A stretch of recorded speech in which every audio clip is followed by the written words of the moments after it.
terbagi. Oh, abang tak dalam grup mungkin. Ada grup lagi satu kan? Ah, Abang, you are in the group no? So, I No, think no, ada few he's not group. in our main group. Tapi the I see. second group, I tak hantar. Okay, Kak. Okay. Oh, you are managing hantar the more main than one group. Kita ada 2 hadis, 2 tafsir. Oh, okay. Wah, lempat tu nak kena update always. Itulah. Okay. I start ya. Okay, saya mute kan semua orang dulu ya. Bismillah. Okay, bismillah. Jadi saya record dulu report. Ayolah. Please. This meeting is being recorded. Okay, bismillah wassalatu wassalamu ala rasulillah wa ala alihi wa sahbihi wa man walah. Rabbi shrah li sadri wa yassir li amri wa hlul 'uqdatam min lisani yafqahu qawli. Rabbi yassir wa la tu'assir, Rabbi atmim bil khairi innaka ala kulli syai'in qadir. Subhanaka la ilma lana illa ma 'allamtana innaka antal alimul hakim. Wa la hawla wa la quwwata illa billah al-aliyyil azim. Assalamualaikum warahmatullahi wabarakatuh. Alhamdulillah, segala puji bagi Allah Subhanahu Wa Taala, tuan-tuan dan puan. Mudah-mudahan sihat, aman, sejahtera, hati kita tenang, sihat dan mudah-mudahan iman pun sihat, dalam keadaan yang baik. Masih lagi kita bertenaga untuk beribadat dan mengabdikan diri kita pada Allah Subhanahu Wa Taala. Amin. Ya. Pak Haji Tarikh, saya nampak Pak Haji Tarikh tadi kata 2 device tu dah selesai satu dah. Dah selesai tu. Dia kalau Pak Haji Tarikh tanya ID tadi, dia yang nombor-nombor tu Pak Haji Tarikh. Saya hari ni baru tukar ID-nya. Dia punya to log on to the Zoom because healthy juga dia lain-lain device ataupun lain-lain ID. Sebab macam setiap hari kan saya ingat kita kena ada China punya apa line intercept kita. So ada few times saya ngajak ada orang masuk tapi dia keluar balik. Mungkin dia termasuk ID yang sama. Okay. So saya try to segregate sekarang saya punya classes dengan ID-ID yang berbeza. Ya. Yeah? Okay. Hari ini kita share dulu konten tu. Kak ini dah bagi tadi pagi. 2, 3, 4, 5, 6, 7, 8, 9. Okay. Kita ada beberapa ada 2 bab kat sini. Okay. Tuan-tuan dan puan, seperti yang kita maklum, kita berkuliah sebenarnya daripada platform Masjid Kampung Siglap Singapura. Ya. Ini saya tak boleh lupa sebut sebab ini memang memakmurkan atau mengimarahkan rumah Allah. So saya ucap terima kasih kepada tuan-tuan dan puan kerana masih menyokong Masjid Kampung Siglap, sama ada yang join Zoom ni ataupun yang through Facebook. Saya yakin tuan-tuan teruskan dengan doa dan dengan mungkin bantuan kewangan yang kita punya ya. Hari ni kita sampai pada bab nombor 61. Kita masih lagi dalam babul imamah ataupun bab imam ataupun mengimamkan sembahyang ya. Iaitu bab imam meringankan salat saat berdiri dan menyempurnakan rukuk serta sujud. Saya ulang sekali ya, bab imam meringankan salat saat berdiri dan menyempurnakan rukuk serta sujud. Okey Kak Zaitun. Mana Kak Zaitun? Saya. Okey, Zaitun macam biasa Kak Zaitun terus saya baca. Terima kasih.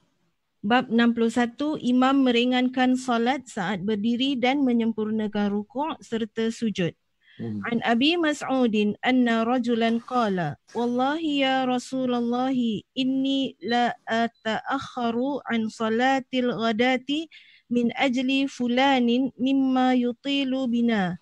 فما رأيت رسول الله صلى الله عليه وسلم في موعظة أشد غضبا منه يومئذ ثم قال إن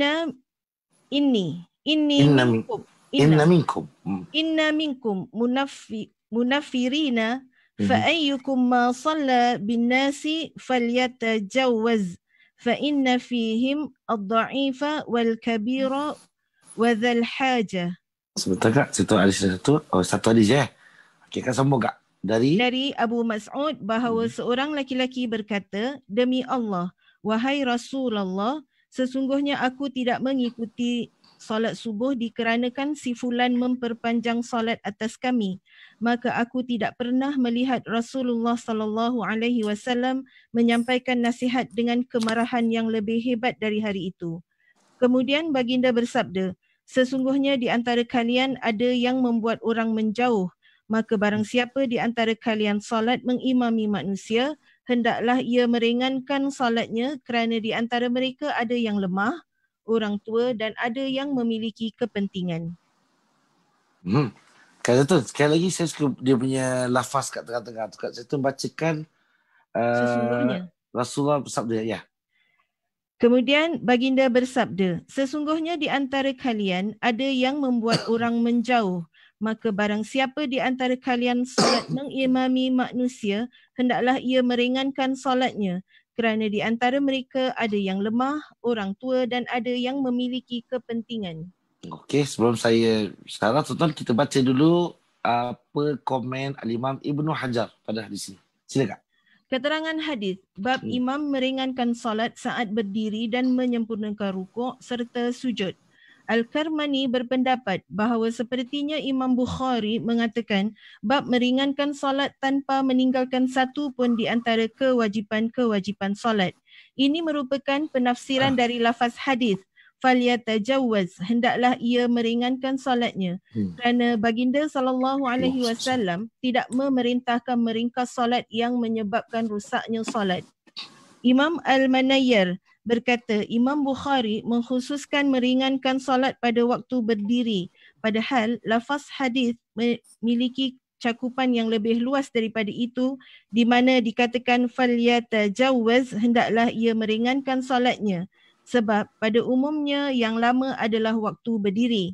Adapun gerakan lainnya tidak menyulitkan bagi seorang pun untuk melakukannya dengan sempurna. Seperti Imam Bukhari memahami hadis bab ini dalam konteks kisah Muaz, di mana perintah untuk meringankan pada kisah tersebut khusus berkenaan dengan bacaan dalam solat. Pernyataan ini diikuti oleh Ibnu Rashid dan lain-lain. Menurut saya Sepertinya Imam Bukhari hendak mensinyalir tu signal lah Ustaz. mungkin lafaz yang terdapat pada bahagian. Okey, terus cakap saya. Okey, Tapi agak lafaz pelik. yang Dia possibility dia tak possibility. Possibility ada, possibility boleh bagi pencerahan. Tak nampak possibility ni? Okey, terus Kak. Lafaz yang terdapat pada sebahagian jalur periwayatan hadis yang beliau sebutkan sebagaimana kebiasaannya. Adapun kisah Muaz berbeza dengan hadis di tempat ini sebab kejadian pada kisah Muaz berlangsung pada waktu solat Isya di Bani Salimah dan yang menjadi imam saat itu adalah Muaz. Sedangkan kejadian dalam hadis di atas berlangsung pada waktu solat subuh di Masjid Quba. Oleh kerana itu, sungguh keliru mereka yang mengatakan bahawa imam yang dimaksud pada hadis ini adalah Muaz. Bahkan yang menjadi imam pada peristiwa ini adalah Ubay bin Ka'ab, sebagaimana diriwayatkan oleh Abu Ya'la melalui sanad Hasan dari Isa bin Jariyah dari Jabir. Dia berkata, Kana Ubay ibnu Ka'bin yusalli bi ahli Quba fastaftaha suratan tawilah فدخل معه غلام من الأنصار في الصلاة فلما سمعه استفتحها انفتل من صلاته فغضب أبي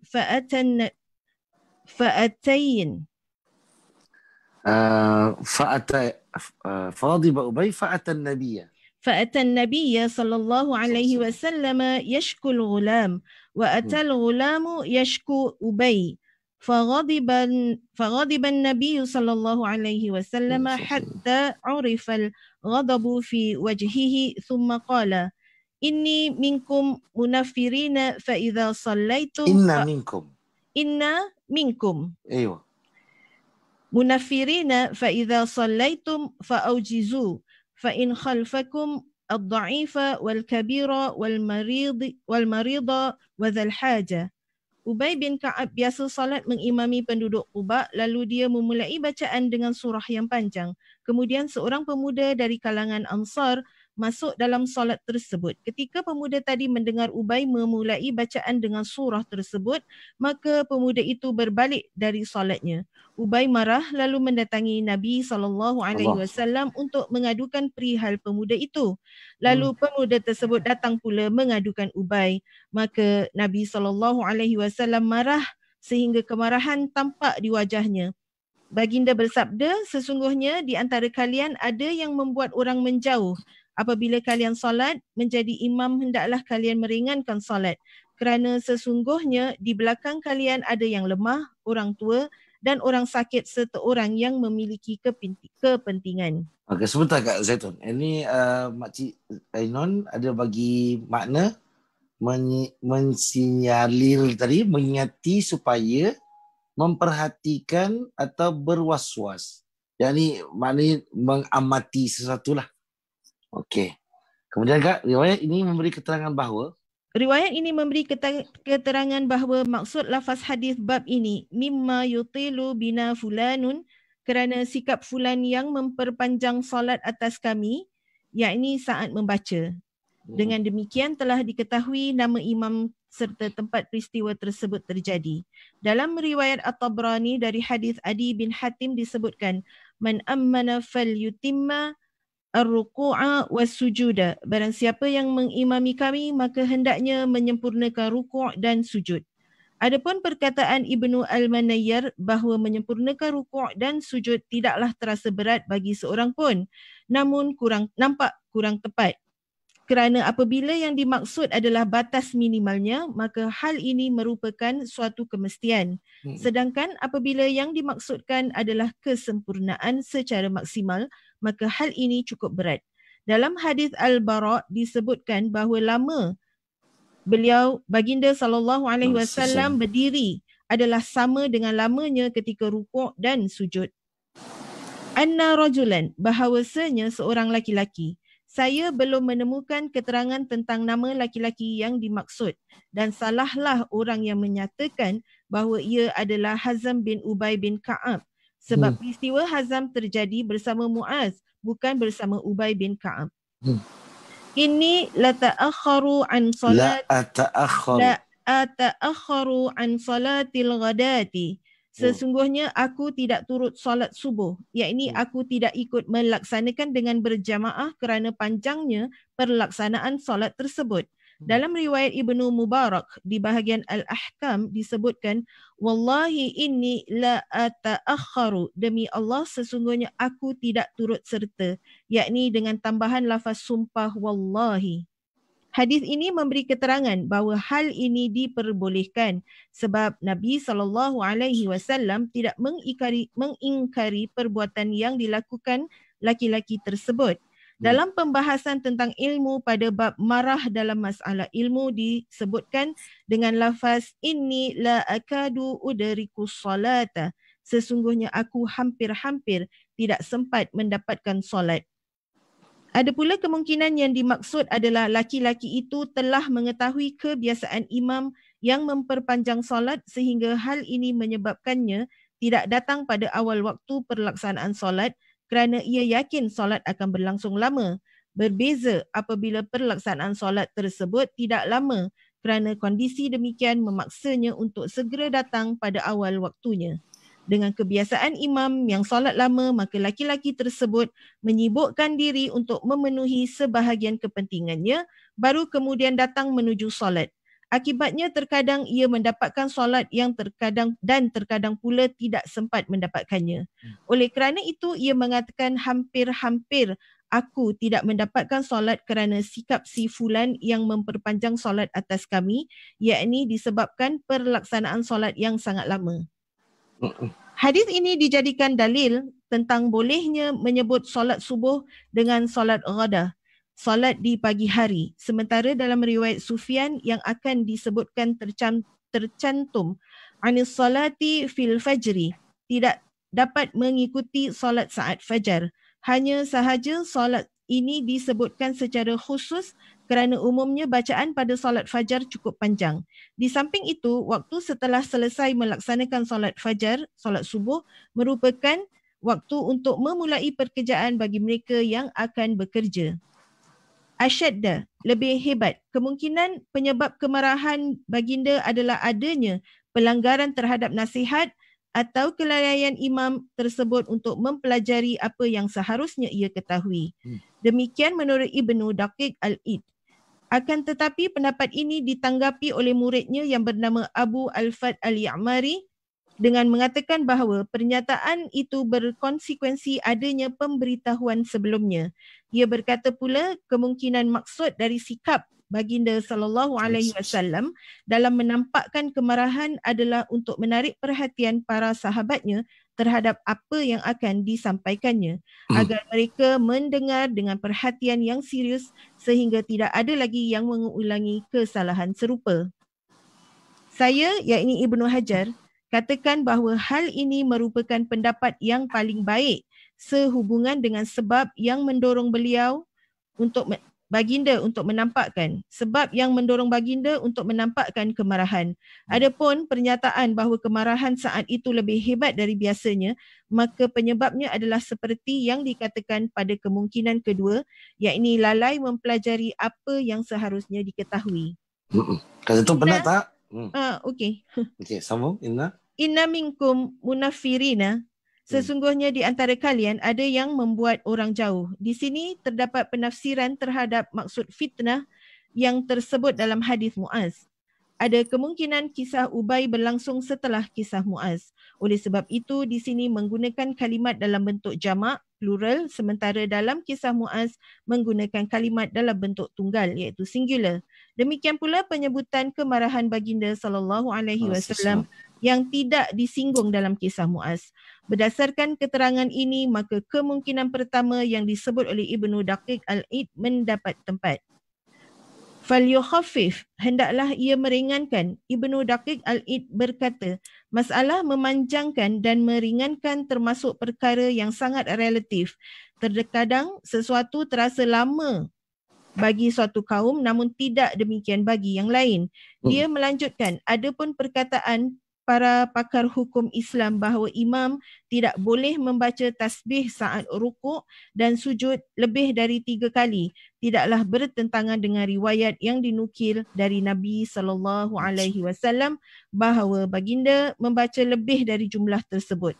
Sebab semangat para sahabat untuk meraih kebaikan menyebabkan bacaan tersebut tidak dianggap panjang menurut mereka. Okey, sebentar. Saya betul. Sikit lagi ke? Saya Ibn Hajar. Okay. Saya Ibn Hajar katakan bahawa sumber paling tepat untuk menentukan batasan meringankan solat adalah hadis yang diriwayatkan oleh Abu Daud dan An-Nasa'i dari Uthman bin Abu Al-Ash bahawa Nabi SAW bersabda kepadanya, anta imamu qaumika waqdurikal qauma waqduril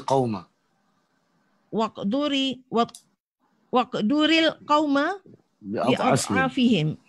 Engkau adalah imam kaummu, maka jadikanlah orang yang paling lemah di antara mereka sebagai sandar. Sanadnya Hasan terdapat dalam Sahih Muslim. Fa inna fihim, kerana sesungguhnya di antara mereka, dalam riwayat Sufyan disebutkan fa inna khalfa, kerana sesungguhnya di belakangnya. Ini merupakan alasan bagi perintah yang dikemukakan sebelumnya. Konsekuensinya, apabila di antara makmum tidak ditemukan orang yang memiliki sifat-sifat seperti yang diterangkan dalam hadis, maka tidak dilarang untuk memperpanjang solat. Namun, bantahan kesimpulan ini telah dijelaskan pada bab sebelumnya, iaitu adanya kemungkinan datangnya orang yang memiliki salah satu di antara sifat-sifat tersebut. Okey, sebentar. Okey, tuan-tuan dan puan-puan, hadis ini, terima kasih Kak Zaitun baca panjang tadi ya. Kenapa saya biarkan Kak Zaitun baca? Sebab ada komentar-komentar Al-Imam Ibnu Hajar Al-Asqalani kepada hadis yang diriwayatkan sendiri daripada Al-Imam Al-Bukhari. Adalah tidak patut kalau saya yang mendahuluinya.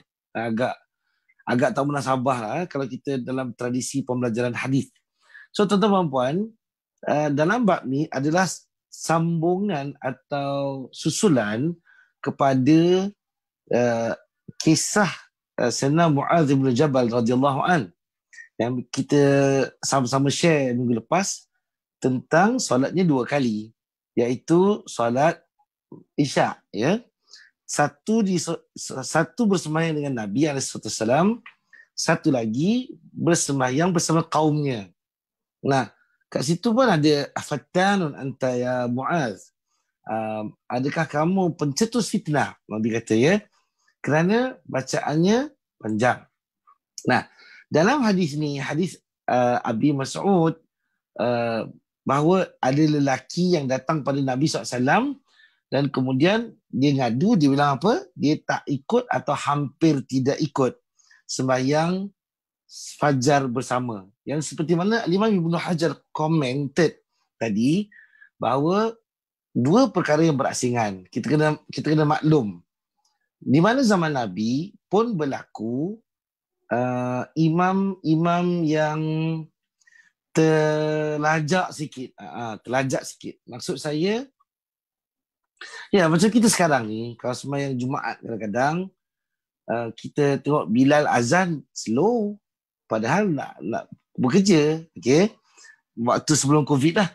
Kadang-kadang imam pula khutbah, saya sendiri pun, saya tambah khutbah nombor 2. Ada Jumaat kata, Ustaz kita dah lambat, so kita tambah-tambah, kenapa?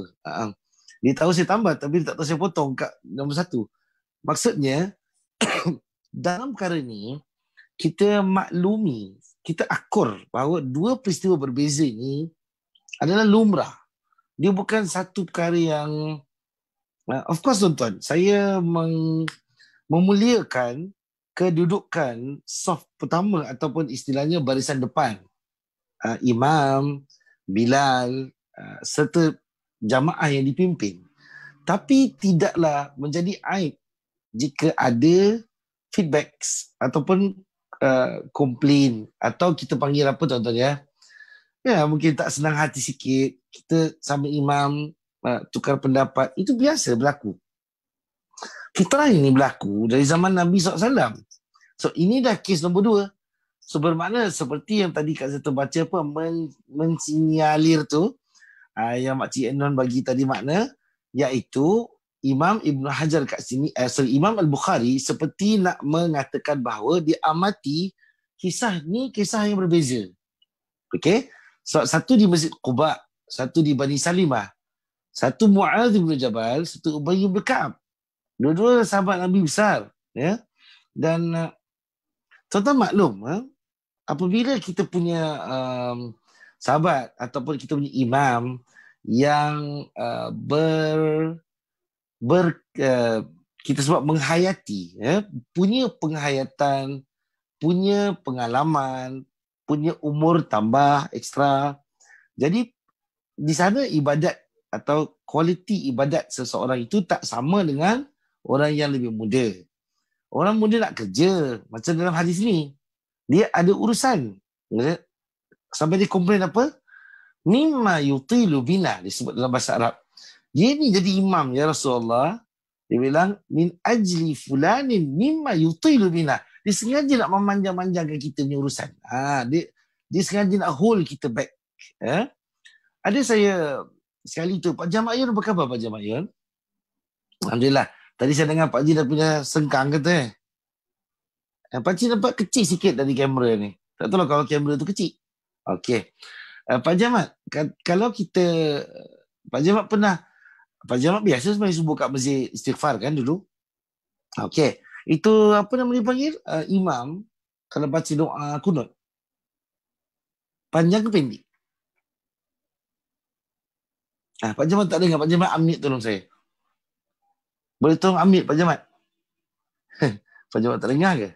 Pak Jamat tolong saya unmute. Astagfirullah. Okey. Pak Jamat onkan mic. Tolong saya. Lama tak dengar suara. Boleh dengar? Ahlan wa sahlan. Baru kita dengar. Baru sah hari ni kelas.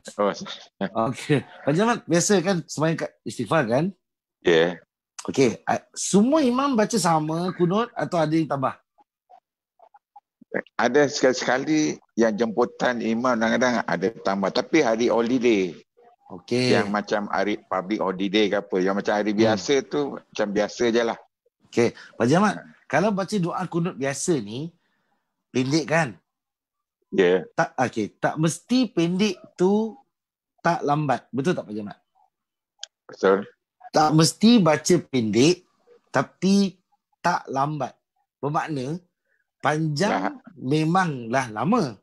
Kalau pendek baca slow pun lama. Betul tak Pak Jamat? Betul. Okay. Saya ada imam kat sini. Tak apa sebut sini. Di sini lah. Imam ni kalau baca doa kunut, baca tarikh, dia baca Allahumma dini fi man hadai. Sebutir kata orang. Wa'afini. Tu kita macam letih. Dia Nampak slow Ustaz. tak pasti saya baca tarikh, tapi mungkin dia menghayati doa pagi lah. Mungkin bagi dia tu doa pertama di hari pagi ya. Tapi masih bearable lah. Masih kita ni bolehlah betul baca tarikh. Tapi ada situasi yang kadang-kala saya pernah sembang dengan imam, dia baca surah Al-Ahzab. Okey. Tak apa-apa, dia tak baca banyak sangat. Dia baca dalam satu muka surat. Okey, satu rakaat. So satu muka surat ni dia baca sama salah, sama tersasul, sama terbaca kalang kabut patah lagi belakang. Jadi satu muka surat dia dah jadi satu muka surat 3 suku. Sama tak betul. Dia tak betul dia kita telinga kita berdesting. Jadi memang orang komplain. Dan imam ni pun gentle saya tengok. Dia masya-Allah dia apologize, lepas tu dia tak bawa surah tu lagi. Saya ingat dia pun fobia lah. Agaknya yang tegur ni agak orang garang sikit. Tapi it is normal. Namun kita tak boleh sampai pada apa yang Nabi kata kat sini. Nabi kata dalam hadis tu agak keras bunyi tu. Nabi kata dalam mau'izah asyadda ghadaban, yang tadi Imam Ibn Hajar kata apa? Paling nampak marah, keras Nabi marah situasi ni. Iaitu kerana 2 sebab tadi kan. Satu sebab dia adalah Nabi agak bukan tekilan, tapi nak emphasize pada sahabat. Benda ni bahawa Nabi dah sebut beberapa kali. Kenapa ulang lagi? Maknanya, mungkin boleh affect orang yang baru masuk Islam. Mungkin boleh menjadikan masalah orang nak makan, tak dapat makan, kerja tergantung dan sebagainya. Dan lagi satu kerana apa? Kerana Nabi nak sahabat-sahabat dengar. Maka Nabi kuatkan suara. Sebab kesilapan Sayyidina Ubay ni, tuan-tuan, saya bukan cakap tak besar, saya bukan cakap kecil. Dia bukan saya yang untuk judge. Tapi perkara ni lumrah. Benda biasa terjadi. Ya. Macam kalau bawa kereta lah Pak Haji Tarikh kan. Saya kalau bawa laju, ada orang tak boleh naik laju. Perut dikecut. Kan? Kalau saya bawa 18, Pak Haji Tarikh kecut tak? Kecut Pak Haji Tarikh, 180. Ya Ustaz. 180 saya bawa kereta. Kecut perut. Apa tu Ustaz? 180 km sejam. Saya drive. Ya. Pak Haji Tarikh kecut perut tak? Macam mana saya macam? Maaf saya. Perut ngeri tak? Pak Haji Tarikh tak clear katnya. Ngeri tak? Ada orang ngeri Pak Haji Tarikh. Dia seram. Dia jadi seram. Pak Haji Tarikh katanya dengar dua suara. Pasal saya guna 2 device. Kalau jadi Pak Haji Tarikh dengung-dengung.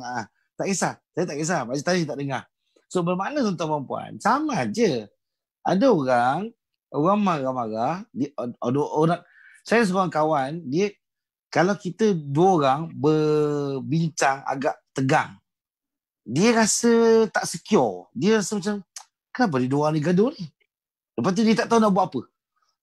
dia tengok saya, dia tengok gini, padahal kita tak ada apa, kita bincang kan. Cuma kita bincang tu agak laju. Jadi dia tengok kan, dia juga ngamuk ke? Dia tak tahu nak respon apa. Pak Haji Tarikh, ini beza-beza orang. Kan Pak Haji Tarikh? Nak imam panjang, bagi imam tu tak panjang. Kadang-kadang imam rasa panjang, makmum kata pendek. No. So, pendek sangat. So, tuan-tuan dan puan-puan, sekali-sekali kita bagi imam, sekali-sekali kita bagi makmum. So, dia ada pertimbangan-pertimbangan yang munasabah. Saya sendiri pun jadi imam Pak Haji Tarikh. Ada juga jemaah cakap saya, Ustaz baca lambat, dia bilang. Saya baca lambat. Saya dengar balik, betul saya baca lambat. Yang ada hari pula kita nak cepat je pula. Jemaah tanya, Ustaz kenapa baca pendek? Dia gini dan ada gitu. Tak ada siapa salah, tak ada apa sini dosa. Tapi bila pesanan Nabi ni masuk, ni penting. Kata Nabi, inna minkum munafirina fa ayyukum ma salla bin nas falyatajawaz fa inna fihim ad-dha'ifa wal kabira wa dhal hajah. Kata Nabi SAW, sesungguhnya di kalangan kamu, inna minkum munafirina, yang menyebabkan ataupun yang menjadikan buat orang menjauh. Yang menjauh ni, yang secara naluri atau secara fizikally ataupun apalah daripada bacaan sembahyang dan sebagainya, dia cause orang lebih jauh. Yang ni saya tak payah pergi jadi imam dah tuan-tuan dan puan. Ni kat masjid pun ramai juga pakcik-pakcik yang ada angin macam ni. Ramai juga abang-abang yang ada angin macam ni. Makcik-makcik yang berangin pun tak kurang sikitnya. Yang berangin tak tentu hala. Yang orang buat cucu pun dia tenung. Yang ada pun macam-macam tuan-tuan. Yang ada pula yang muda tenung makcik yang tua. Kalau wuduk tak selesai-selesai. Macam-macam pesen. Yang ni tuan-tuan dan puan, kita kena ingat satu. Kita tak boleh jadi faktor bahawa kerana kita orang jadi menjauh dari rumah Allah Subhanahu Wa Taala. Saya nak kembangkan benda ni sikit, masa saya nak lebarkan sikit perbincangan dia.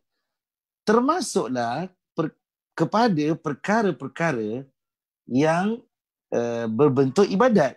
Ibadat, okey. Dan ibadat ni, when I say ibadah, adalah sesuatu yang mendapatkan pahala yang diperintahkan syariat. It has to be valid dalam syariat. Yang kita jadi faktor orang tidak mahu datang lagi, atau istilahnya orang serik. Tuan-tuan, sebab itu ada irsyad daripada Muiz, kalau sembahyang tarawih, jangan bawa anak kecil, bawa umur 7 tahun atau 9 tahun. Sebab apa? Tarawih panjang. So anak-anak ni, dia tak nak anak-anak ni serik. Satu, saya ingat bukan anak-anak dia serik, kita yang tua-tua ni pun serik. Kalau kena imam habis 15 minit lambat pun serik, bagai dah. Dan kita juga tengok tuan-tuan dalam qiyamul lail, kalau di sebahagian masjid, kita pernah bincang benda ni, dan kita boleh aja sebut lagi.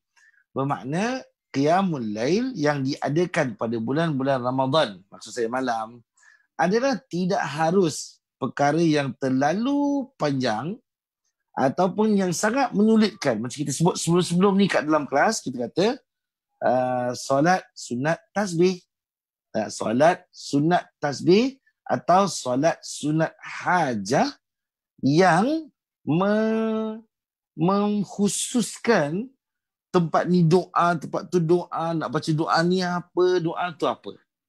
Jadi tuan-tuan, dalam yang namanya jamaah, dia tak boleh bentuk dia sulit, susah, keliru, panjang, lama. Semua orang kena tunggu. Ini tak patut berlaku dalam jamaah. Dan ini juga tak patut berlaku dalam ibadat yang berbentuk ramai. Okey? Dalam ibadat yang berbentuk ramai ni, maksud saya adalah apa pun jenis ibadat, okay, yang sampai jadi susah. Saya bagi contoh. Ibu-ibu mungkin ibu-ibu suka bagi makan orang. Okay? Bagi makan orang pula. Bagi orang makan. Bagi makan orang lain. Menjamu orang lain makan. Kadang-kadang ada benda mudah.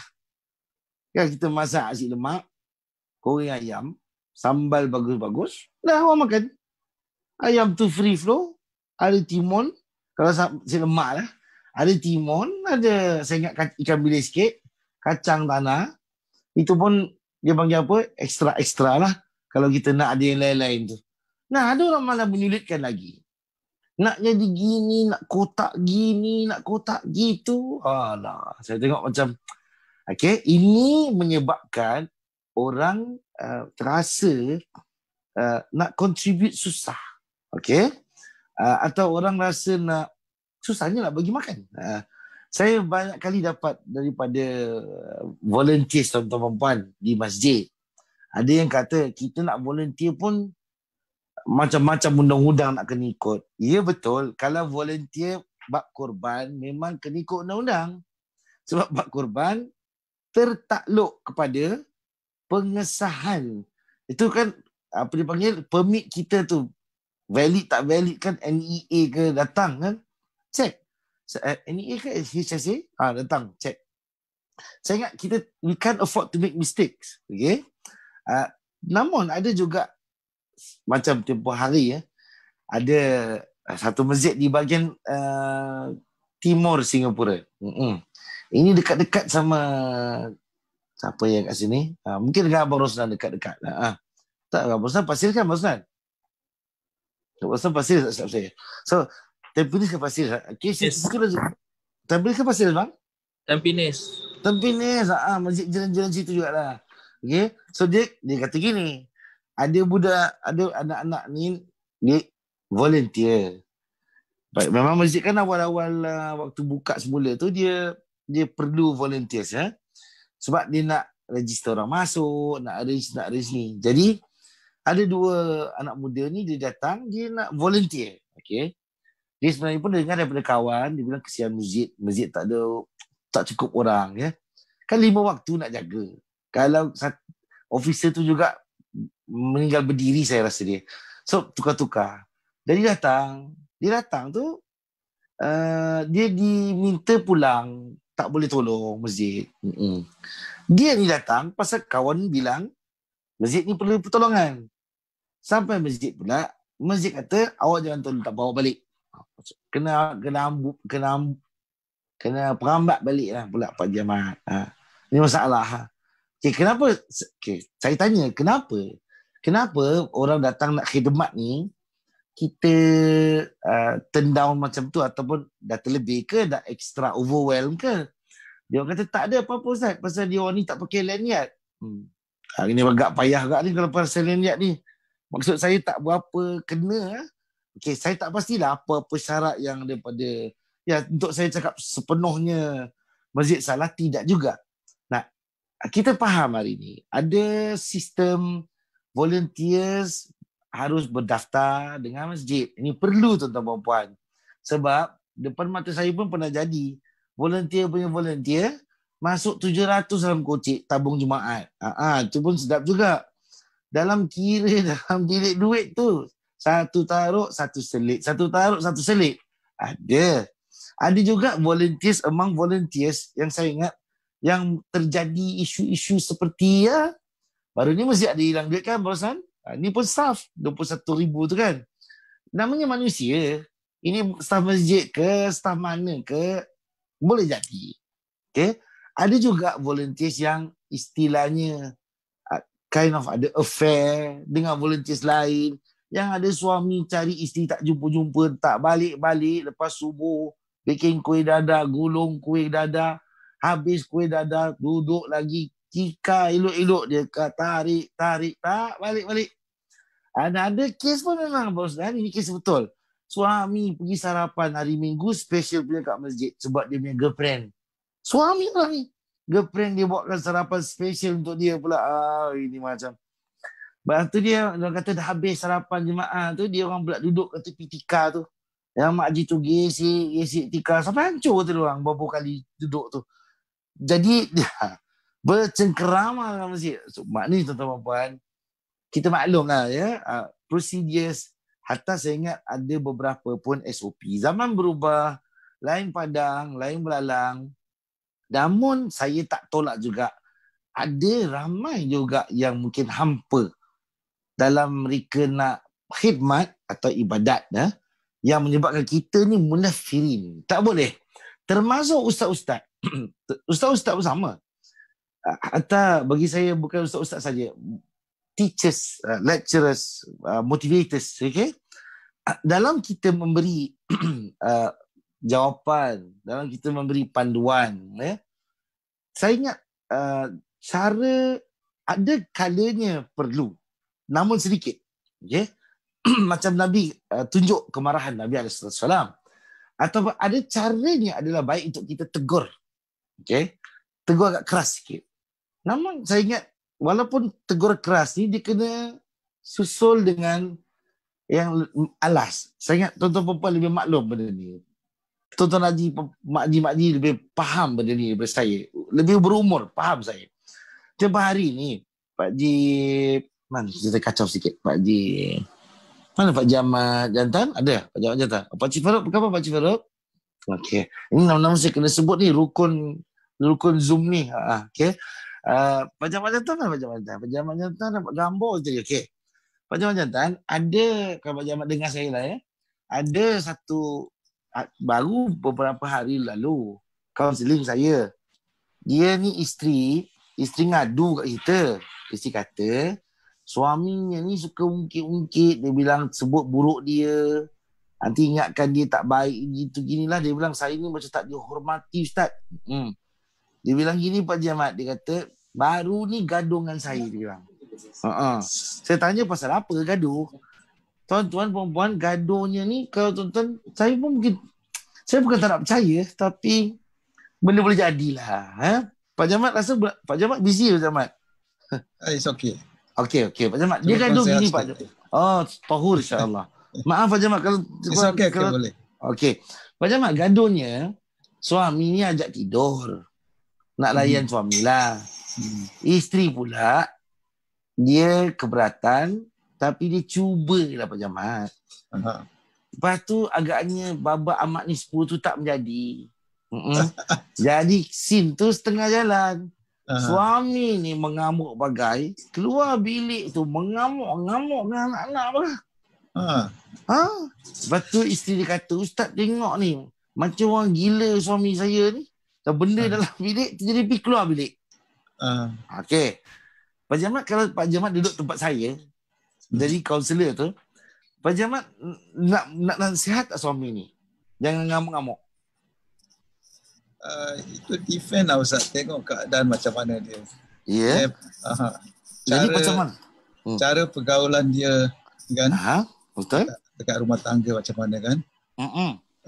Jadi memang tempat ranjang tu memang suka sikit lah. Betul.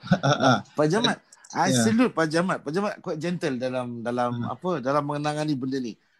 Saya cuba tanya Pak Ahmad, saya tanya dia. Kenapa tu jadi ngamuk-ngamuk suami tu lah saya tanya. Dia kata macam mana saya tak ngamuk Ustaz. Dia ni dah setahun setengah gantung bil telefon ni. Saya tanya lah isteri ni. Ni gantung kenapa? Dia kata sebab saya tak berapa selera lah dengan dia. Dia bilang, okey.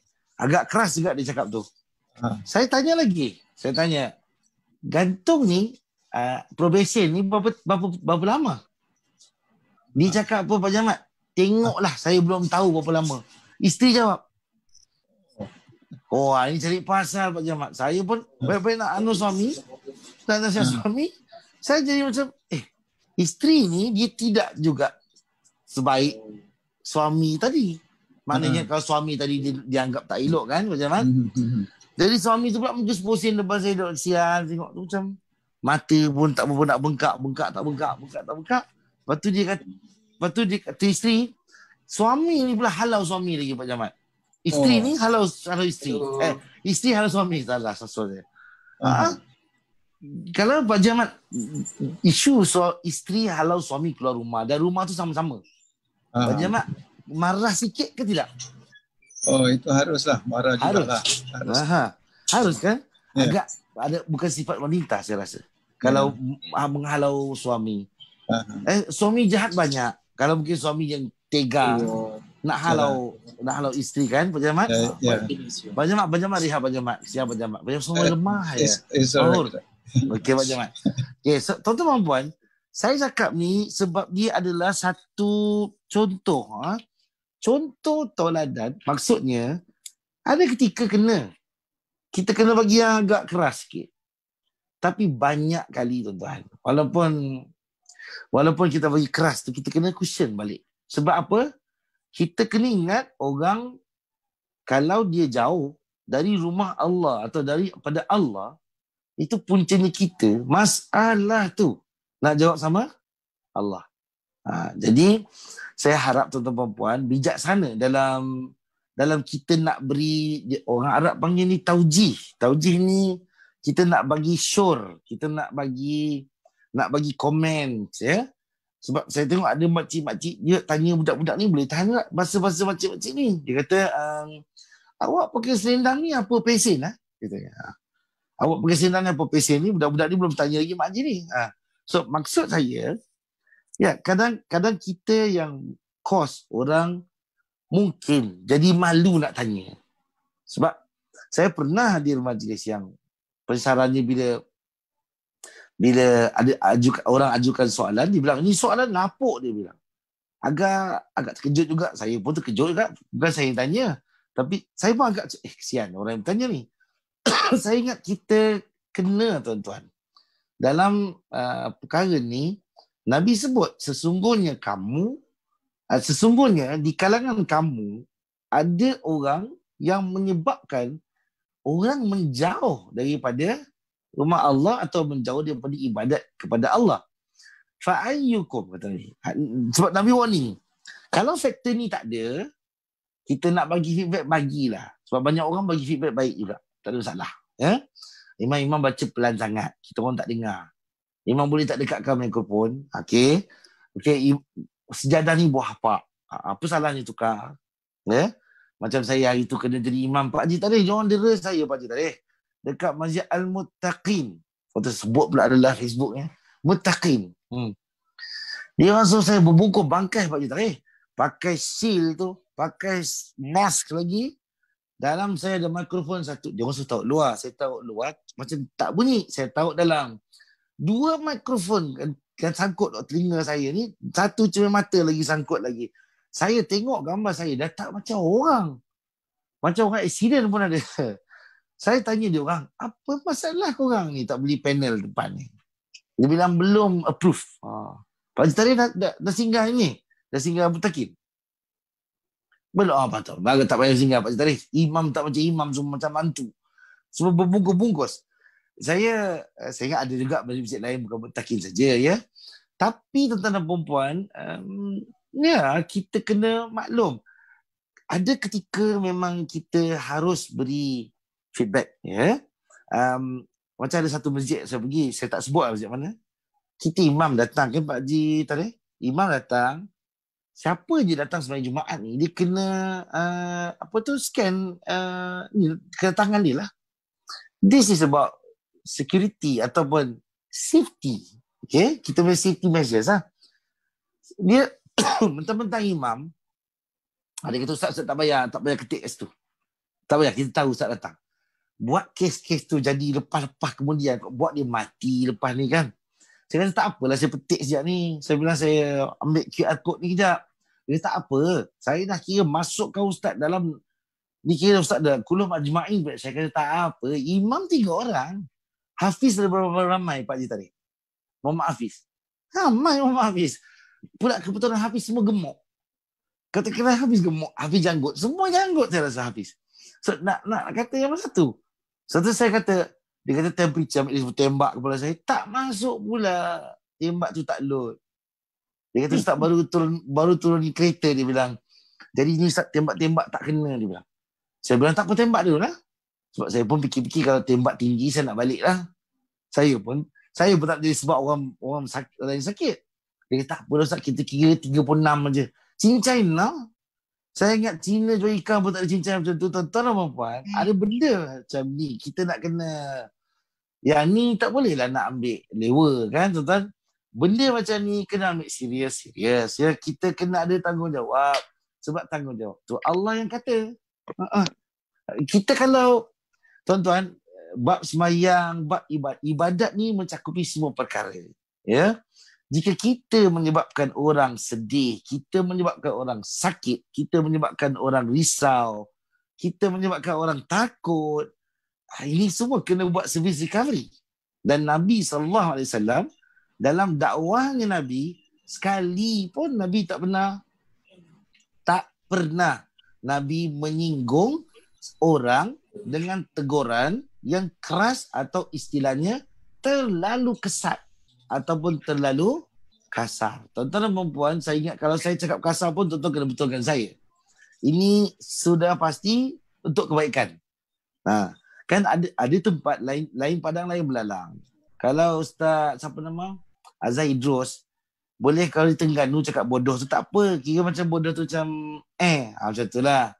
Bodoh lah. Macam kita tak boleh pakai bodoh ni. Jemaah kita akan berasa lain.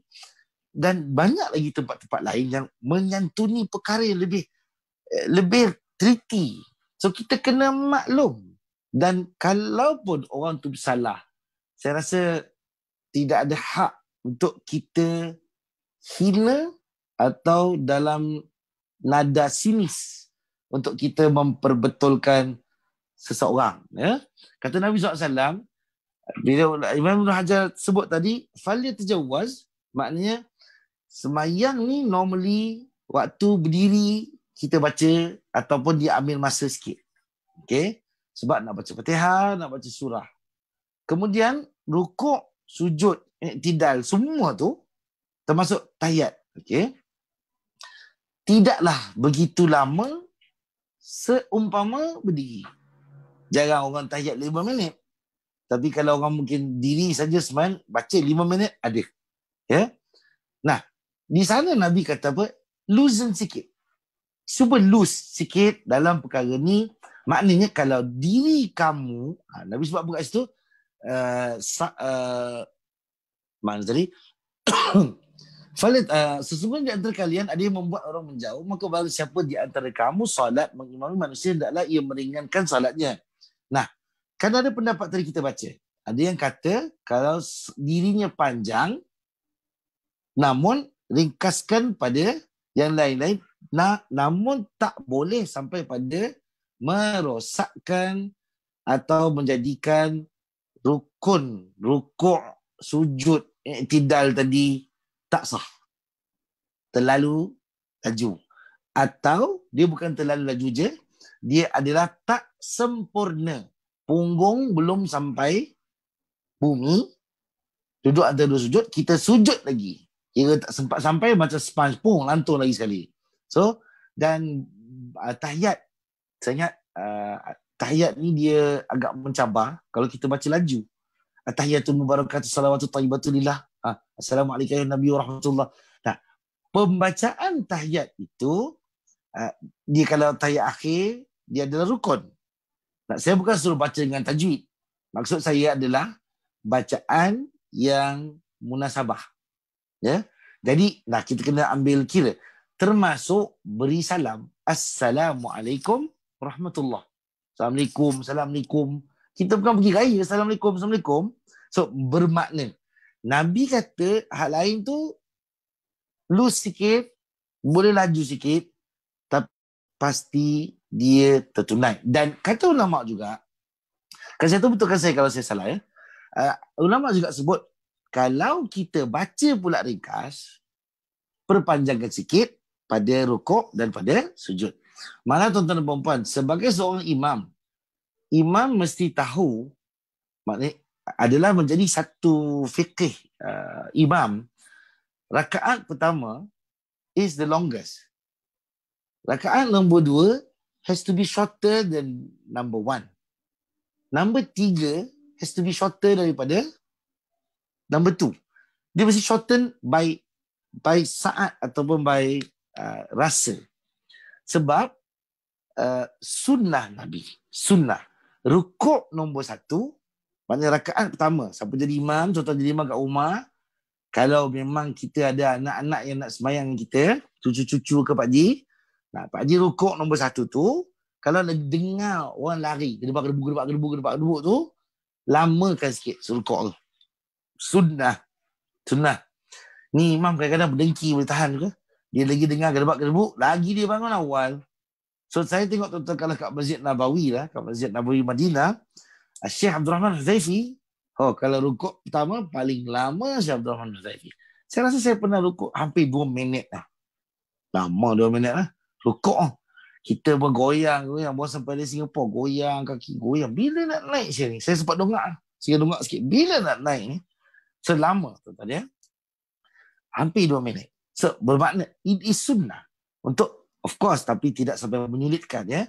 Sunnah panjangkan rukuk, maknanya lama sedikit daripada rukuk kedua, tiga dan seterusnya. Okay. Dan biasanya orang buat apa tuan-tuan? Ada satu gesture juga. Orang akan sujud yang terakhir tu, dia akan lama sikit. Okay. Sunnah bila solat jamaah, rukuk pertama lama sikit dan hampir semua rukuk tu agak lama, tapi dia akan lebih pendek daripada yang lain. Dan yang nombor 4 tu dia balik lama semula. Sebab apa? Sebab faman adraka ruku'a faqad adraka as-salata kullaha.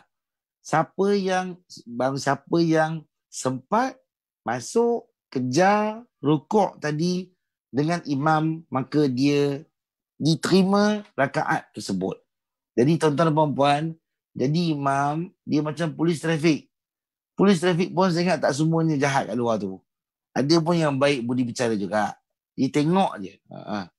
Saya pernah tuan-tuan, saya pernah tak pakai seatbelt, dia tengok je. Selamat dia tengok. Maknanya budi bicara dia pakai. Kata gitu. So, sama imam. Lagi jemaah lari, kita tahu orang lagi nak kejar kita semayang. Adalah salah. Dan kalau kita jadi imam pula, Pak Haji tadi, kita dengar jemaah batuk. Sebelum dia terkencing, batuk, lajukan sikit semayang. Kan? So dalam istilah ni, tuan-tuan pelbagai ya. Bayi nangis dan sebagainya. Nabi sebut tu cantik. Nabi kata, فَإِنَّ فِيهِمُ الضَّعِيفَ وَالْكَبِيرَ وَذَا الْحَاجَةِ. Ada di kalangan mereka orang-orang lemah. Lemah ni bukan mesti tua. Lemah ni orang muda boleh lemah. Sakit lemah. Saya baru baik sakit juga hari Jumaat malam, Sabtu, Ahad tu saya inilah Pak Haji tadi demam. Dia macam nak demam, tekak saya very dry. Takut juga COVID lah. Saya pun fikir ni ujian. Saya rasa macam swollen sikit kat saya punya throat ni. Saya pun pegang kerah. Saya pun first saya ambil madu. Saya minum madu, saya perah lemon kat dalam mulut tu juga. Saya perah. Lepas tu saya telan. Dia perik. Tapi madu ni, insya-Allah, saya dah biasa pergi dengan madu. Saya dah biasa dengan madu lebah, bukan madu kahwin. Okay. Saya baik cakap dulu terus sini banyak feminism. Okay. So, saya dah biasa dengan madu lebah. Jadi dia somehow inilah Pak Cita, dia agak loosen sikit. Alhamdulillah. Saya risau lagi. Saya malam bangun 2 pagi tu saya gagal air garam. Saya tengok medication yang paling murah garam. Saya taruh garam setengah sudu kecil tu kat dalam cawan, saya kacau. Saya gagal tu sangat tajam. Saya rasa saya punya macam ada objek, ada benda lah macam tajam sangat dekat. Saya telan tu saya gitu. Saya tak boleh, tak telan elio ni macam takkan nak kesat je elio kita lah. Alhamdulillah, saya buat 2-3 kali tu dengan madu dan dengan gagal tu.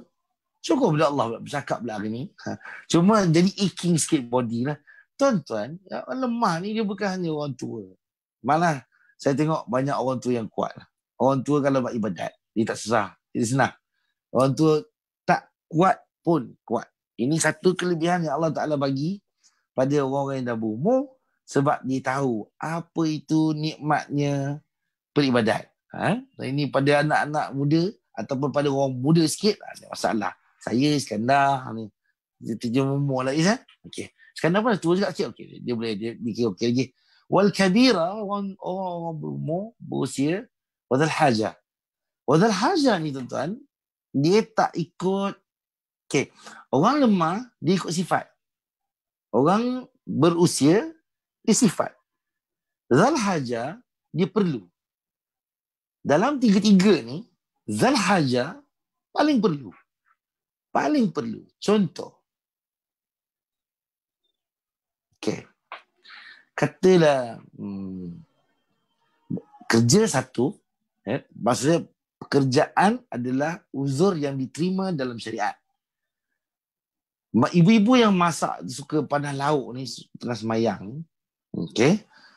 Saya ingat kalau boleh ubah tabiat bagus. Tapi kalau bila dengar hidung ni dah bau dah. Laut tu hangit. Lah. Dalca tu dah kering bau kan.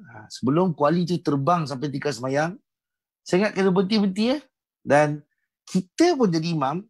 Contoh kita jadi imam kat rumah. Kita pun apa-apa yang berlaku kat dapur tu, kalau dapur tu terbang, dengan kita sekali terbang. Please be more sensitive towards benda-benda macam ni. Dan haja orang nak buang air. Memiliki kepentingan ni tuan-tuan. Ada orang nak bagi, macam hadis sebelum ni, dia nak bagi makan ternakan. Sebab ternakan makan ni ada masa dia. Waktu sembahyang dia akan beralih-beralih. Dan lain-lain. Saya ingat tuan-tuan dan puan-puan, kita wajib meraihkan bayi yang lapar. Nabi sebut dalam hadis, bila bayi menangis, lapar, haus atau istilah dia takut.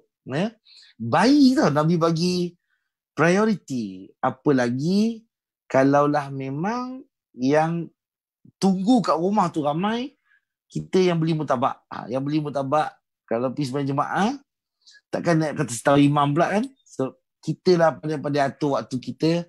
Dan kalau tak ada keperluan, jangan sampai kita pula sembahyang jemaah, kapal terbang tinggalkan kita. Sekarang dah ingat sana siapa kapal terbang tu.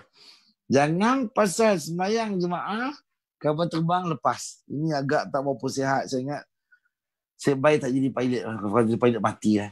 So dalam keadaan-keadaan macam ni tuan-tuan, kita maklumi bahawa walaupun sembahyang jemaah punya aturan khusus. Maksud saya, aturan sembahyang jemaah ni ada do's, ada don'ts, tapi banyak faktor yang Nabi raknikan.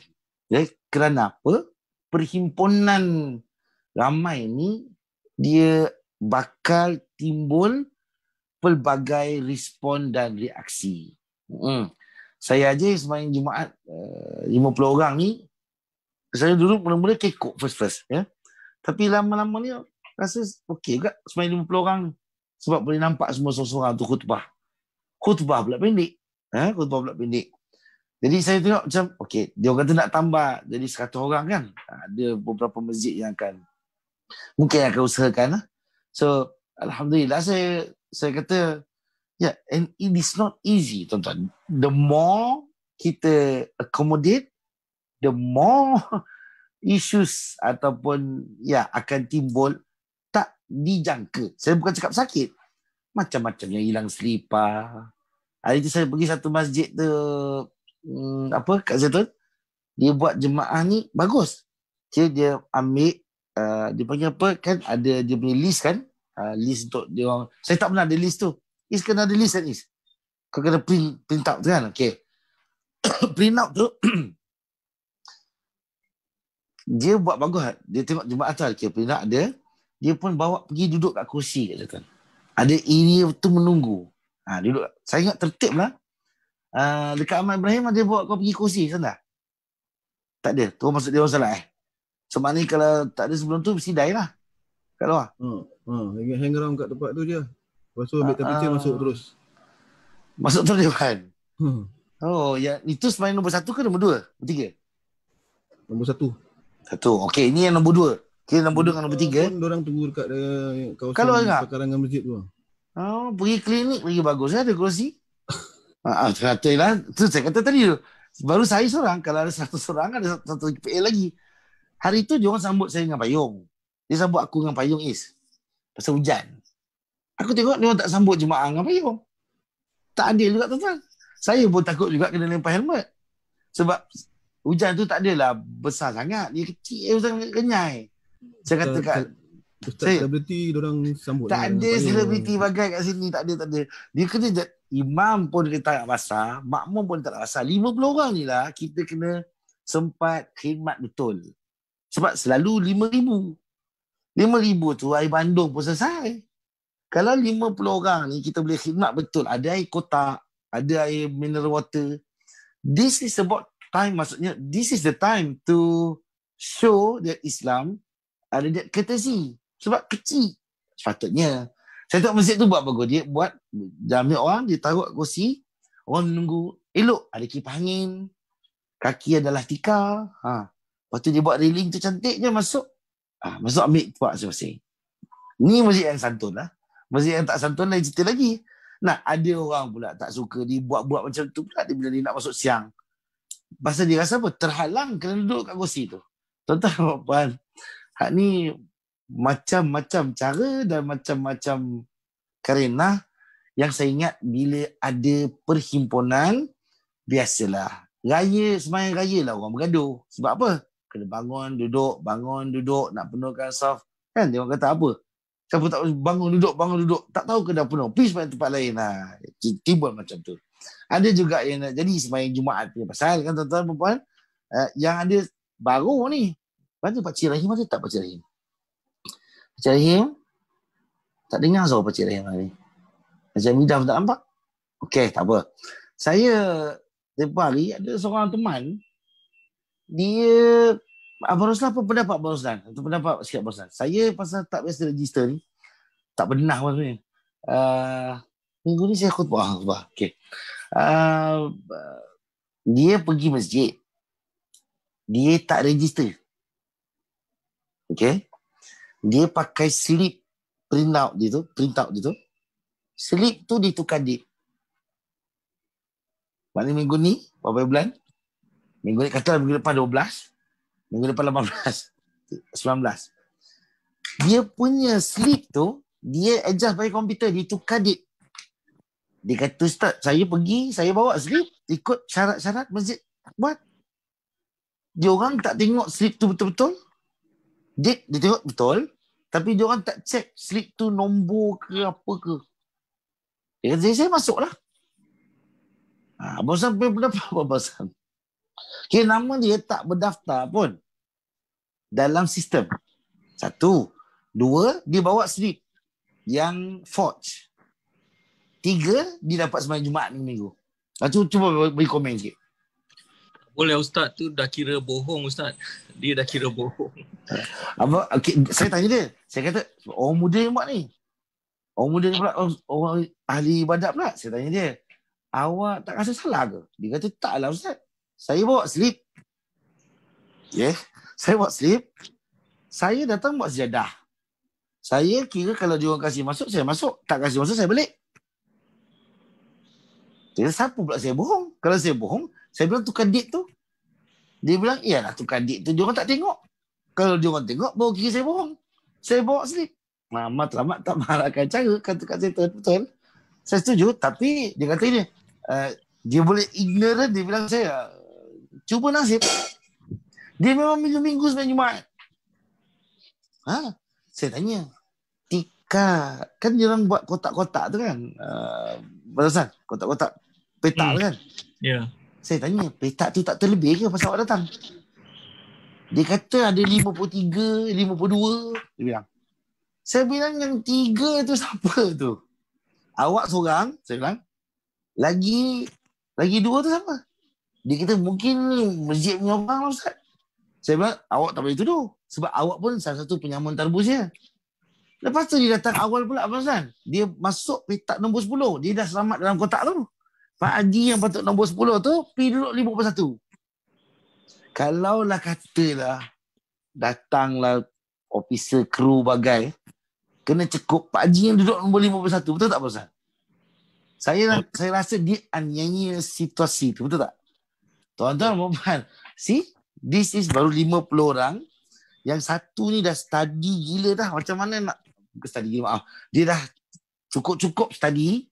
Macam mana aku boleh sembahyang Jumaat minggu-minggu kat masjid. Hak ni orang muda. Masa umur berapa? Saya ingat 30 tak sampai lagi. Dia boleh buat benda ni. Saya bagi saya cuba nasihat slow. Nak beribadah. Tapi apa kata makcik? Banyak juga orang komen ni. Dah undang komen ni. Terus silap staff masjid jugalah. Dia orang tak check. Saya tengok sistem tu loose lah satu. Sebab sistem tu dia sebenarnya tak pakai scan barcode kan. Slip tu macam not that important lah actually. Tapi Ustaz, saya pun ada confession lah. Saya pun tiap-tiap minggu salat Jumaat. Abang macam mana pula pergi? Abang mana pula? Saya book. Saya cuba pakai Alhamdulillah. email address. How? Okay, that one okay to me. So bagi saya bang, kita dia katakan pakai address yang sama jangan datang lagi kan. Okay, abang pakai different email address. Memang semua pertama kali. Masih selamat lagi. Kira abang dalam sistem masih berdaftar.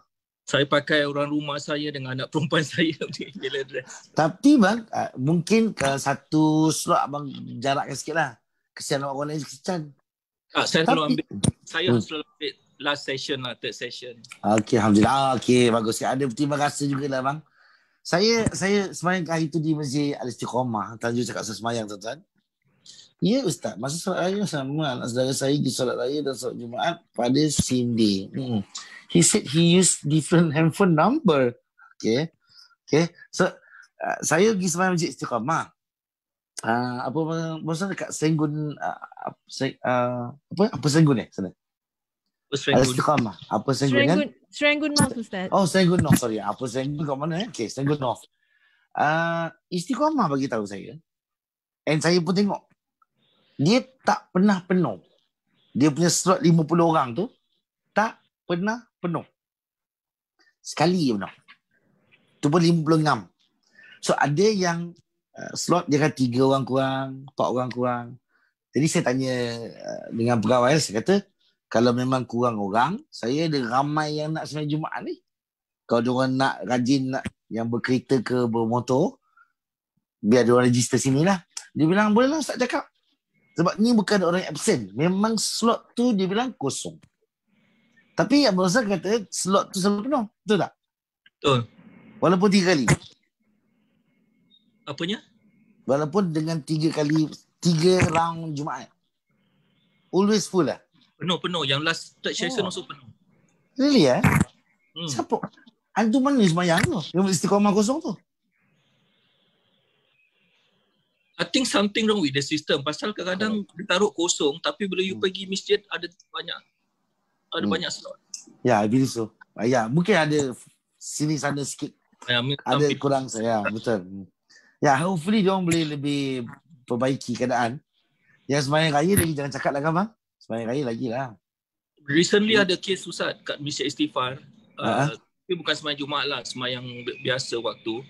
Yang booking dia datang lambat.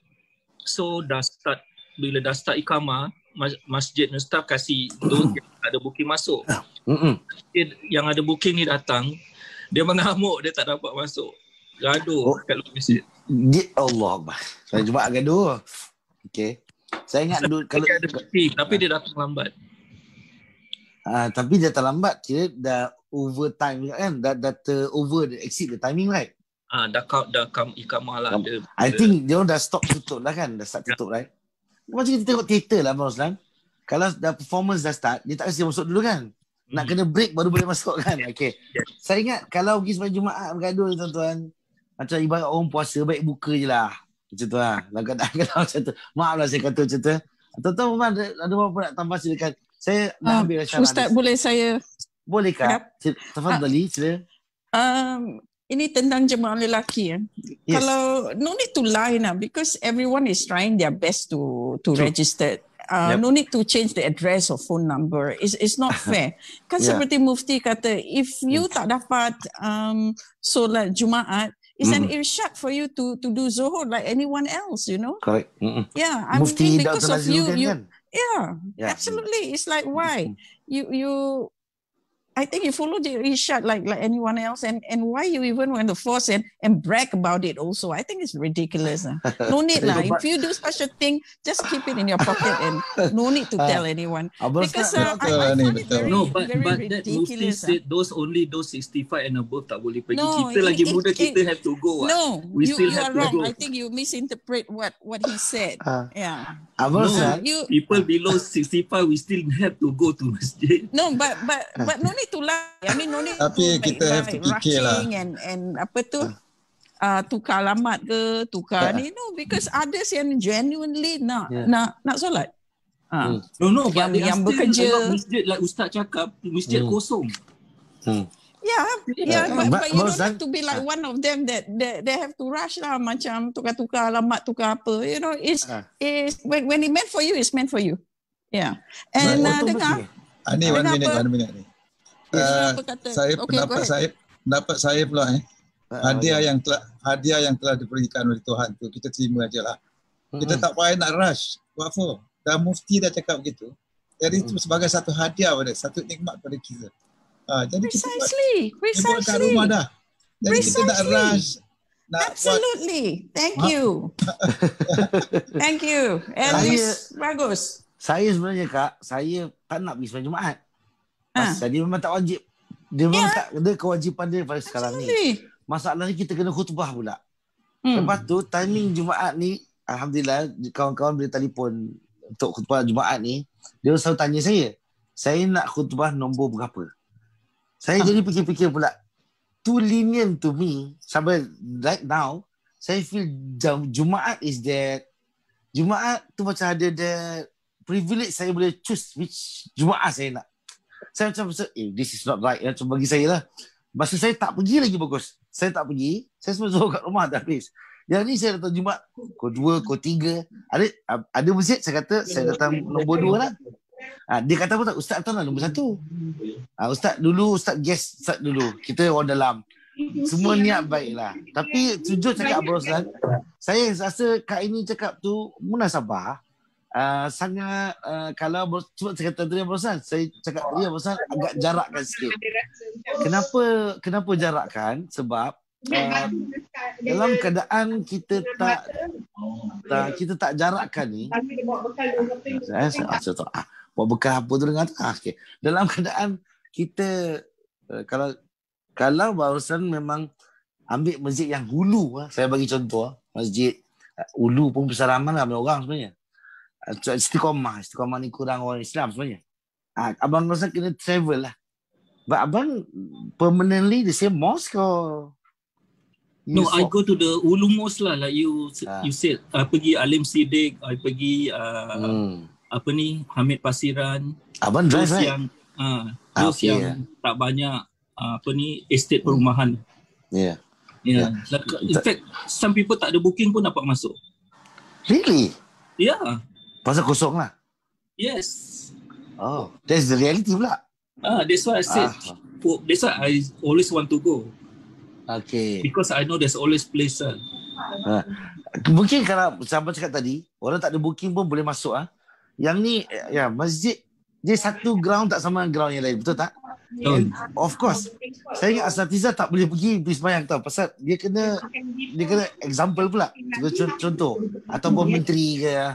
Tapi macam abang, saya ingat ada situation yang abang memang tahu situasi tu. I think seadanya. Sebab masjid kalau tak ada orang pun, dia tak makmur. But Kak ini cakap tu, I think in general punya sistem SOP adalah tidak haruslah untuk kita berbuat demikian lah. Sebab macam tadi yang saya kata anak muda tu, saya katakan dia, awak ni kos orang lain yang kena halau ataupun orang lain yang kena marah lah. So dia macam, dia kata Ustaz doakan saya mudah-mudahan tak kena. Saya kata memang awak tak kena sebab orang saya selalu. Dalam keadaan ni pasal kalau masa minggu ni pergi makan aiskrim pula tukar. Dan pergi sembahyang Jumaat. Masa sembahyang Zuhur dengan anak-anak kat rumah, lepas tu pergi makan aiskrim pula tukar. Tapi Ustaz pasal dah tak ada email address lagi. Oh dah tak ada habis lah. Okay. Banyak juga. Kalau nak email address saya masih lagi. Saya belum pakai. Okay, silakan semua nak tanya. Silakan. Mana Ustaz Zubair? Ustaz Zubair, ini tadi entum nak recording ni ke tidak Ustaz Zubair? Tak nak Okey.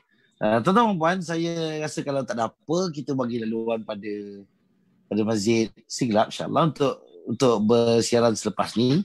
Kesimpulan yang saya boleh buat di sini adalah dalam kita berjamaah, ada kesantunan dan saya ingat tata cara yang kita wajib penuhi kerana kita berkongsi ruang dengan semua orang, seperti mana kita duduk dalam Zoom ni, walaupun seorang satu tingkap, tapi kita kata ni dengar bekal tu, tu siap baik tak ada gaduh. Kalau ada gaduh tu, payah lagi bunyi tu. So bermakna tuan-tuan dan puan-puan dia, kita kena akur dengan beberapa perkara. Ya, kena ambil maklum. Itulah nama dia salatul jamaah. Maka imam dipertanggungjawabkan untuk peka dengan di bawah orang-orang di belakangnya. Walhal imam di depan, dan hampir mustahil atau hampir tak logik lah untuk orang depan dipandang belakang. Ini kebiasaan normal yang biasa. Tapi Islam agama yang meliputi, mencakupi semua. Nah, kita makmum pun tak boleh sebarang sedawa, dan makmum pun tak boleh sebarang tegur imam.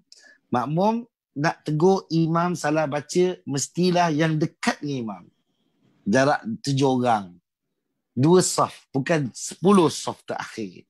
Dan kita ada kesantunan-kesantunan yang berwangian. Hatta imam atau Bilal atau makmum pun ada kesantunan sunnah yang sama.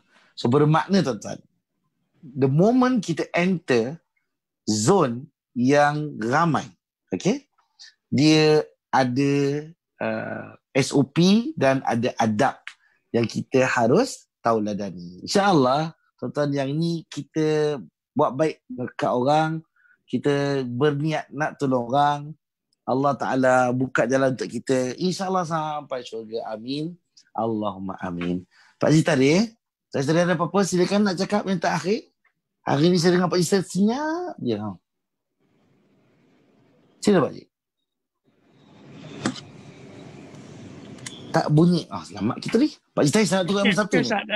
Sila. Ini lain pada apa, bukan pasal yang bab hari ni. Ini sembahyang atas kerusi. Atas kerusi. Duduk atas kerusi sembahyang. Saya. Lepas takbir, baca Fatihah semua cukup. Masa duduk bawah, antara 2 sujud, duduk atas kerusi. Bila nak sujud, kata orang kalau you sujud dalam atas apa, tak jejak kepala ni pada lantai, tak sah. Jadi kena turun daripada kerusi, duduk baru sujud.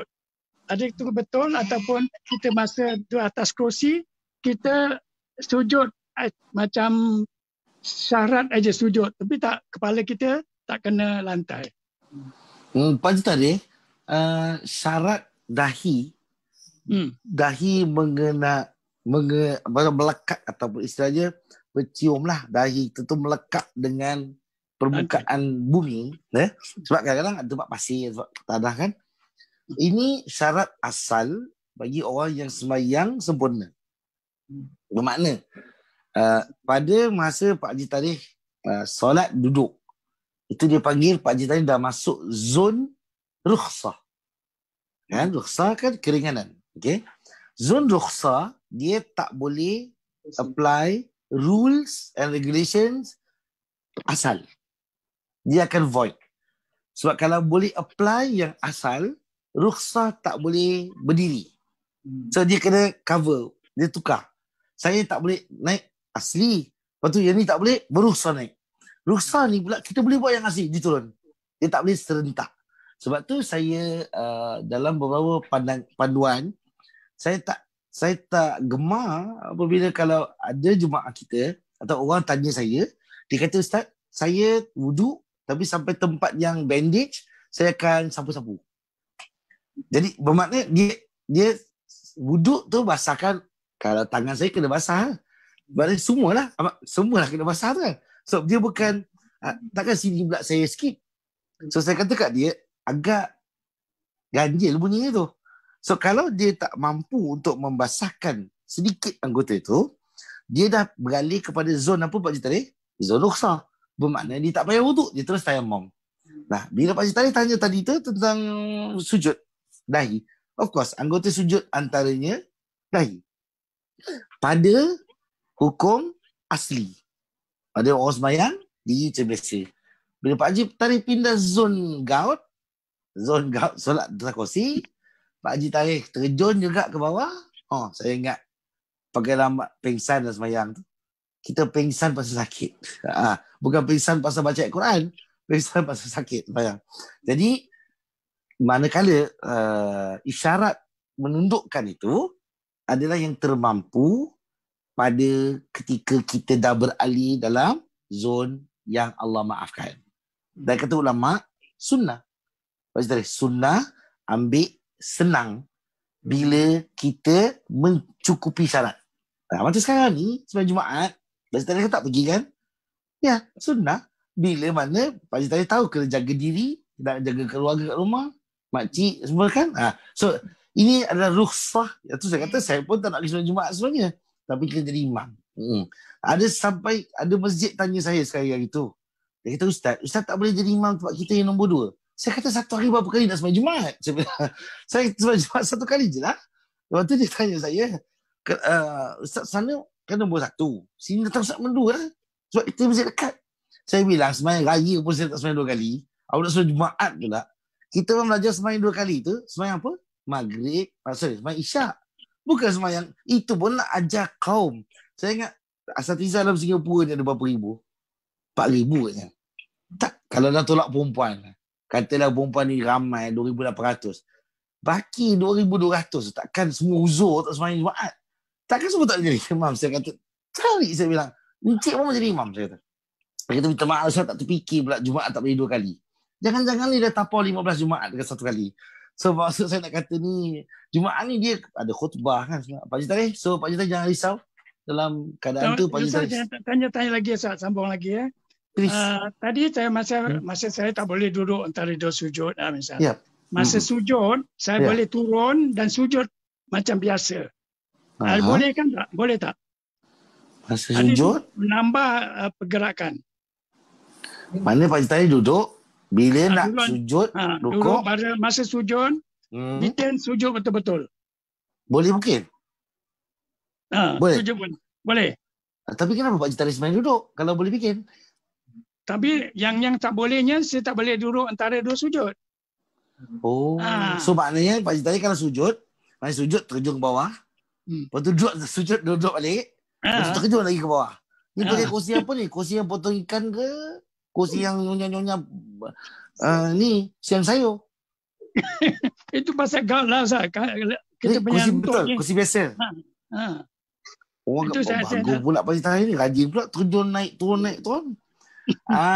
Dia tak dikira sebagai terlebih perbuatan. Tu kulit juga betul kata Iskandar. Pak Cik Tarikh baik-baik Pak Cik Tarikh, takut spine pula problem. Tak kira terlebih perbuatan sebab Pak Cik Tarikh sedang melakukan solat. Maknanya pergerakan tu perlu untuk solat.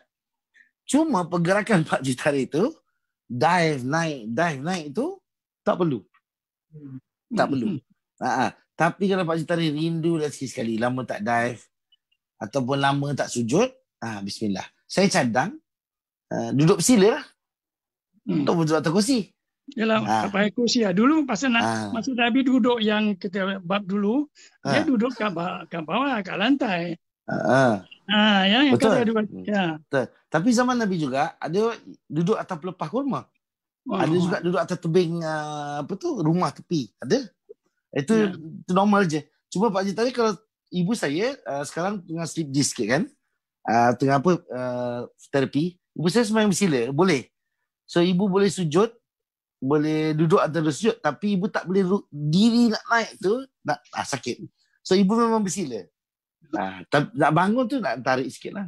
Ustaz Abdul Rahman ada jual apa Makcik Liti? Ustaz Abdul Rahman ada jual macam kursi basikal. Okay. Kursi basikal tu saya tengok kursi paling tak guna kat masjid untuk pakai. Maksudnya tak guna tu tak digunakan orang. Basikal buat terjatuh terlentang. Terlentang satu Pak Cik Tarikh. Kalau muslimah dia agak tertongging sikit ke belakang, macam ke depan sikit. Macam mau naik kuda. Okey tuan-tuan dan puan, insya-Allah kita jumpa lagi minggu depan dalam keadaan yang baik insya-Allah. Mudah-mudahan kita diberkati Allah, diampuni Allah segala dosa-dosa kita sepanjang kuliah kita ni berjalan. Terima kasih tuan-tuan menyokong Masjid Kampung Siglap. Sekali lagi teruskan dengan doa dan mana kita mampu ya. Kita jumpa lagi di minggu hadapan dalam keadaan baik insya-Allah. Subhanakallahumma wa bihamdika asyhadu an la ilaha illa anta astaghfiruka wa atubu ilaik. Bismillahirrahmanirrahim.